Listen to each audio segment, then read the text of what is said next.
رسول اللہ صلی اللہ علیہ وسلم نے فرمایا کہ ایک روز موسیٰ علیہ السلام نے کھڑے ہو کر بنی اسرائیل میں خطبہ دیا تو آپ سے پوچھا گیا کہ لوگوں میں سب سے زیادہ صاحب علم کون ہے؟ انہوں نے فرمایا کہ میں ہوں۔ اس وجہ سے اللہ کا غصہ ان پر ہوا کہ انہوں نے علم کو خدا کے حوالے کیوں نہ کر دیا۔ تب اللہ نے ان کی طرف وحی بھیجی کہ میرے بندوں میں سے ایک بندہ دریاؤں کے سنگم پر ہے جہاں فارس اور روم کے سمندر ملتے ہیں، وہ تجھ سے زیادہ عالم ہے۔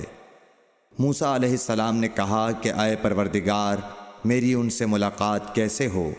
حکم ہوا کہ ایک مچھلی زنبیل میں رکھ لو، پھر جہاں تم اس مچھلی کو گم کر دو گے تو وہ بندہ تمہیں وہیں ملے گا۔ تب موسیٰ علیہ السلام چلے اور ساتھ اپنے خادم یوشع بن نون کو لے لیا، اور انہوں نے زنبیل میں مچھلی رکھ لی۔ جب ایک پتھر کے پاس پہنچے، دونوں اپنے سر اس پر رکھ کر سو گئے، اور مچھلی زنبیل سے نکل کر دریا میں اپنی راہ بناتی چلی گئی۔ اور یہ بات موسیٰ علیہ السلام اور ان کے ساتھی کے لیے بے حد تعجب کی تھی۔ پھر دونوں باقی رات اور دن میں جتنا وقت باقی تھا چلتے رہے۔ جب صبح ہوئی، موسیٰ علیہ السلام نے خادم سے کہا، ہمارا ناشتہ لاؤ، اس سفر میں ہم نے کافی تکلیف اٹھائی ہے۔ اور موسیٰ علیہ السلام بالکل نہیں تھکے تھے، مگر جب اس جگہ سے آگے نکل گئے جہاں تک انہیں جانے کا حکم ملا تھا، تب ان کے خادم نے کہا کہ کیا آپ نے دیکھا تھا کہ جب ہم صخرہ کے پاس ٹھہرے تھے تو میں مچھلی کا ذکر بھول گیا؟ بقول بعض صخرہ کے نیچے آب حیات تھا، وہ اس مچھلی پر پڑا اور وہ زندہ ہو کر بقدرت الہی دریا میں چل دی۔ یہ سن کر موسیٰ علیہ السلام بولے کہ یہی وہ جگہ ہے جس کی ہمیں تلاش تھی، تو وہ پچھلے پاؤں واپس ہو گئے۔ جب پتھر تک پہنچے تو دیکھا کہ ایک شخص کپڑا اوڑھے ہوئے موجود ہے۔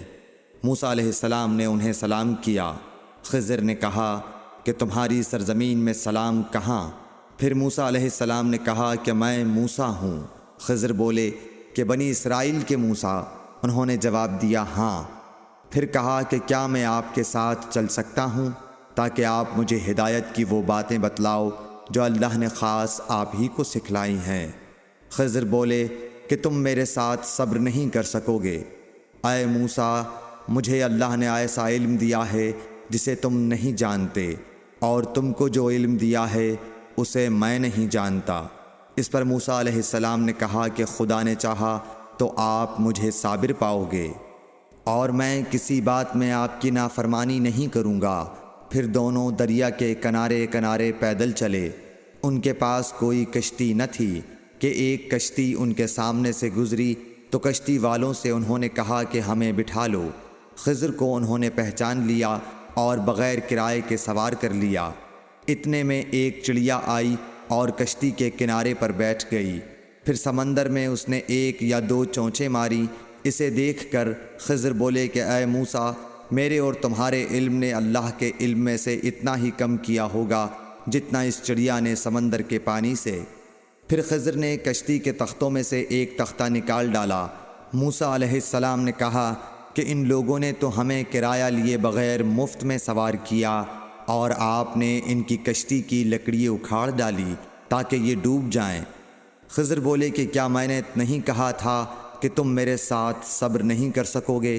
اس پر موسیٰ علیہ السلام نے جواب دیا کہ بھول پر میری گرفت نہ کرو۔ موسیٰ علیہ السلام نے بھول کر یہ پہلا اعتراض کیا تھا۔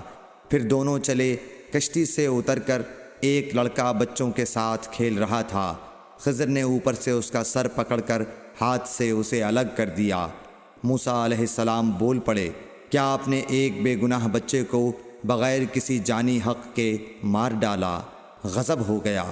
خضر بولے کہ میں نے تم سے نہیں کہا تھا کہ تم میرے ساتھ صبر نہیں کر سکو گے؟ ابن عیینہ کہتے ہیں کہ اس کلام میں پہلے سے زیادہ تاکید ہے، کیونکہ پہلے کلام میں لفظ لکا نہیں کہا تھا، اس میں لکا زائد کیا، جس سے تاکید ظاہر ہے۔ پھر دونوں چلتے رہے، حتیٰ کہ ایک گاؤں والوں کے پاس آئے، ان سے کھانا لینا چاہا۔ انہوں نے کھانا کھلانے سے انکار کر دیا۔ انہوں نے وہیں دیکھا کہ ایک دیوار اسی گاؤں میں گرنے کے قریب تھی۔ خضر نے اپنے ہاتھ کے اشارے سے اسے سیدھا کر دیا۔ موسیٰ علیہ السلام بول اٹھے کہ اگر آپ چاہتے تو گاؤں والوں سے اس کام کی مزدوری لے سکتے تھے۔ خضر نے کہا کہ بس اب ہم اور تم میں جدائی کا وقت آ گیا ہے۔ جناب محبوب کبریا رسول اللہ صلی اللہ علیہ وسلم فرماتے ہیں کہ اللہ موسیٰ علیہ السلام پر رحم کرے۔